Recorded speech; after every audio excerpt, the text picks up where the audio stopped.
Hello everybody, this is Zoe from No Safer Place. I know that I have been on a bit of a break recently. I haven't posted a video for about 2 weeks now. I just needed some time for myself, but I am back, and I am back with one of my most popular videos, which is a book haul. I feel like I say this in every book haul video, but I didn't think that I had that many books this month, but apparently I do. So let's get on with the video. Now, the first two I picked up from Oxfam. They were 99p each, and it is an author that I have been meaning to try for so long. She is such a hyped up YA author, and I'd never read anything of hers, so I was really desperate to try something and see if I liked her just as much as everyone else does. And it is Bourne. I actually read this one in about 4 hours.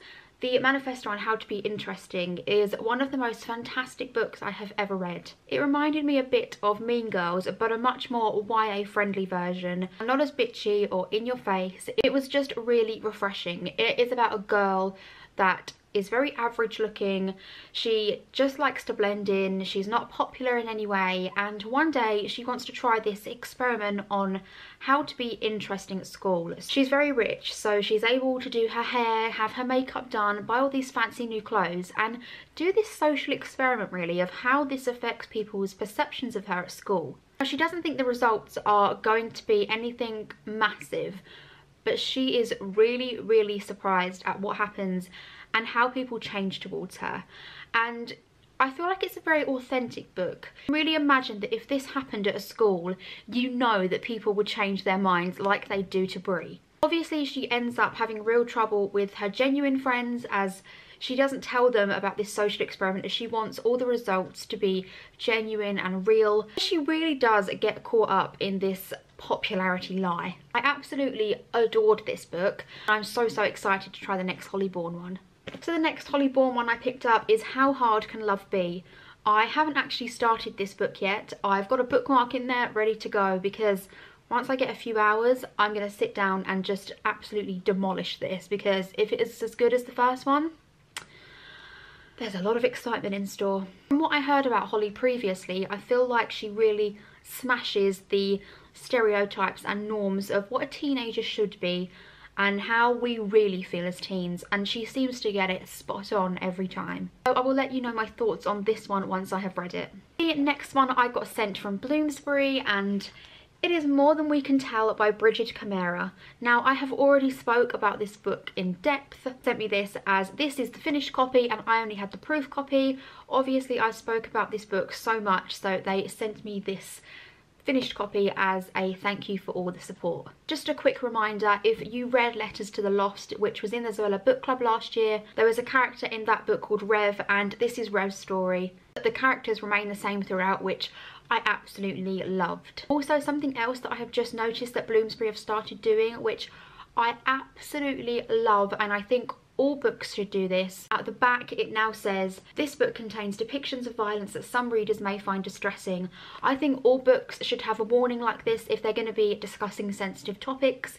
I know more books are doing it now, but I definitely think it should be a thing that is done universally, because I have picked up many a book before, not knowing the ins and outs of it, obviously, and then you start reading it and you find that you're triggered, and there was no warning to let you know that this book contained aspects of sensitive issues. So for anyone wondering, this book features heavily on abuse, and if you're triggered by any form of abuse, I wouldn't suggest this book, because there are some pretty graphic scenes. The next one is from Simon & Schuster. Again, I've spoke about this book in depth, but this was sent to me as a thank you for promoting the book so much, and this is the finished copy, and it's beautiful. It is Far From the Tree by Robin Benway. It is about a group of 3 siblings that don't realise that they're related. They find out that they have been living within an hour of each other.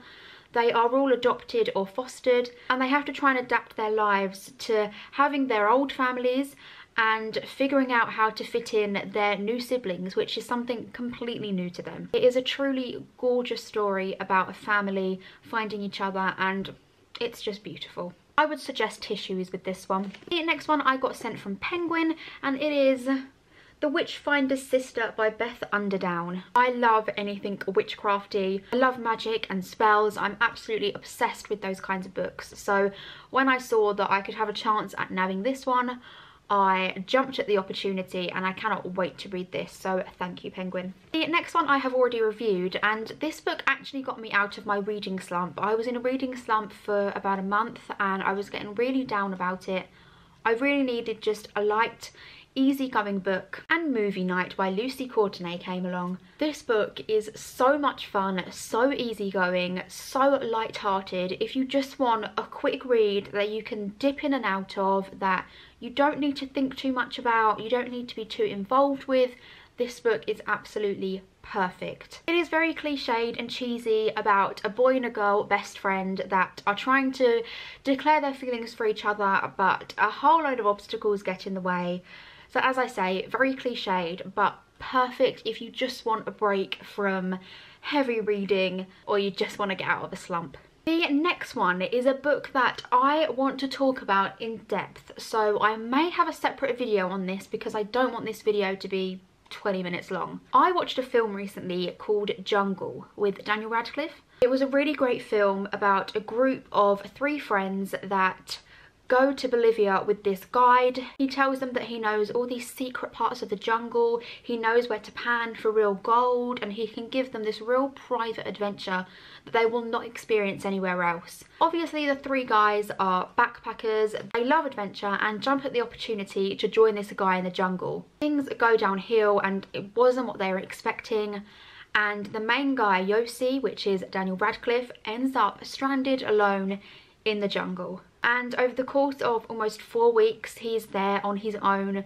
foraging, trying to stay alive, facing jaguars, facing red fire ants, drowning in bogs. There's just so many things that he faces. It was such an amazing film, one of the best films I've ever seen. And when I found out obviously that it was true and it was based on a book, I had to grab the book, and here is Jungle by Yossi Ginsberg. I'm halfway through the book at the moment. Obviously the film feels a lot more personal because you can see it. Reading it and knowing that everything you're reading is real and happened to Yossi is just, it's absolutely mind-blowing. And there was even parts in here that were missed out the film because they were just too gruesome and just too much for a film, which I just thought was mad. So if you like survival books, this is definitely the book for you. Once I've finished, I'll keep you updated. If you'd like to see a full review of the film, I would love to do a video like that, so let me know in the comments if that's something you'd like to see.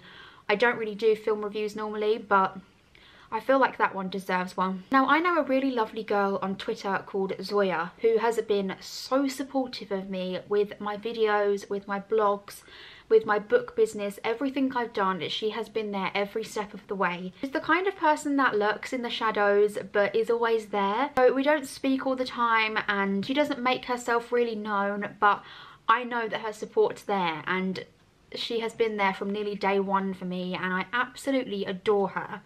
She wanted to send me a gift just after Christmas and I didn't say no, but I really didn't expect what I received. I received a £10 voucher from her and a book that she suggested for me, which was Noughts and Crosses by Mallory Blackman. I've never read a Mallory book before. I know how big she is in the YA industry, so I've been meaning to read one of her books for a while, which I've mentioned on so many of my videos, which I was so touched that she remembered. So I cannot wait to give this one a go because I hope she's amazing as everyone says she is, so thank you, Zoya. The next one is one that I discussed in my favourite covers video, so I'm not going to talk too much about it, but it is The Wicked Deep by Shay Earnshaw. Again, I can't discuss this book too much anyway because I've not read it. I only received this book really recently. It is definitely on my to be read pile, but I just haven't got around to it yet. The next one is 1,000 Perfect Notes by C.G. Drews. Again, if you want to see a full review of this, I would be more than happy to do so because I feel like I could talk about this book all day. Again, this one featured in my favourite covers video, and I think I spoke about this book for about 3 minutes, just the front cover. So I could definitely talk about this book at length. It is about a boy that is forced into piano playing. He doesn't know what to do with his life until he meets this girl that changes everything for him. Again, this story has some really graphic scenes of abuse, so if you're triggered by abuse, definitely do not read this book. The next one I am really very excited for because I love Gail Forman. I loved her book I Was Here that was featured in the first Thriller Book Club, I think it was. When Simon and Schuster got in touch and asked me if I would like a copy of her new book, I jumped at the chance. And it is I Have Lost My Way by Gail Forman. I have lost my voice, I have lost my love, I have lost everything. I believe this book is a little bit of a thriller, and I think it's set over 24 hours, which I love books that are set really fast paced and happen really quickly. I'm excited to give this one a go. The next one actually came today. Stevie from Bourne has been raving about this book for so long, so I'm so happy for it to finally be in my hand. It is Where the World Ends by Geraldine McCorrine. I need to get better at this name pronunciation business. I read the blurb this afternoon and I'm so excited. Every summer, Quill and his friends are put ashore on a remote sea stack to hunt birds, but this summer no one arrives to take them home. Surely nothing but the end of the world can explain why they've been abandoned, cold, starving and clinging to life in the grip of a murderous ocean. How will they survive? This seems like another book about survival, and I am really loving books like this at the moment. The next book I got sent by HarperCollins. I love Cecilia Ahern and I've never been sent a book by her. I've always bought them, so this was really exciting when this came through the post. It is Perfect by Cecilia Ahern. This cover is just absolutely stunning and I cannot wait to get into it. The next one I got sent from HarperCollins is a book that I have been waiting for so long. The Witch's Blood by Kate and Liz Core. This is the final book in the Witch's Kiss series. I have been raving about this series since I read the first book, and the books just keep getting better and better. I received this yesterday. I plan to delve in today. I usually finish these books in about 2 or 3 hours, so I am ready for this. It focuses on teenager Mary, who has just discovered that she is a witch and she is coming to terms with her new powers and this new magic that she has, as well as being a teenage girl, as well as fighting battles and making potions and just doing all these badass things. She is an amazing character and I love this series. And also, I looked at the acknowledgements and look what I saw. Name, guys. How amazing is that? I'm just going to blitz through the last 4. This video is nearly 20 minutes and I'm nowhere near done yet, so I better get a move on. The next 3 I got sent from Stripes. I was unable to go to their event as I really wasn't well.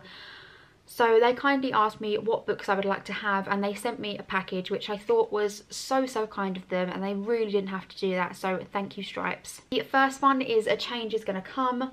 I have wanted to read this for so long. It's written by 12 Black, Asian and minority ethnic writers, which is something I support so much, so I cannot wait to read this. I cannot wait to start reading and start promoting these fantastic authors. The next one is She, Myself and I by Emma Young. Now this one sounds very similar to Shell by Paula Rawsthorne, which I absolutely adored. So it sounds like it's about a girl that has a nerve disease and she transfers her brain to another person's body. So very similar to Shell. I'm really interested to see how this one differs because they are released within 2 months of each other. So I really hope they're quite different. The next one is The Truth About Lies by Tracy Darnton. I don't know too much about this book apart from everyone was raving about it at the Stripes event, so I'm very excited for this one. And the last book was sent by Goldsborough Books. If you guys remember, I won a membership there for 12 months of their first edition book club, and this month was The Innocent Wife by Amy Lloyd. Seems to be a lot of crime books that they have, which I absolutely love. I adore crime books, so it works really well for me. When I have been subscribed for 12 months, I'm going to do a video of all the books that I've got in the year and if I think it's worth the money and whether I'll be continuing to subscribe. So if that's a video idea that you like, let me know in the comments below. And that is it. That is all my books for January. Let me know what books you've been enjoying this month. How many books have you read so far this year? I have only read 4. Let me know what you've been enjoying and if there's any in this video that you can't wait to read. I hope you all have enjoyed this video. Let me know what you would like to see more of on my channel and I hope to see you all again soon. Thank you. Bye.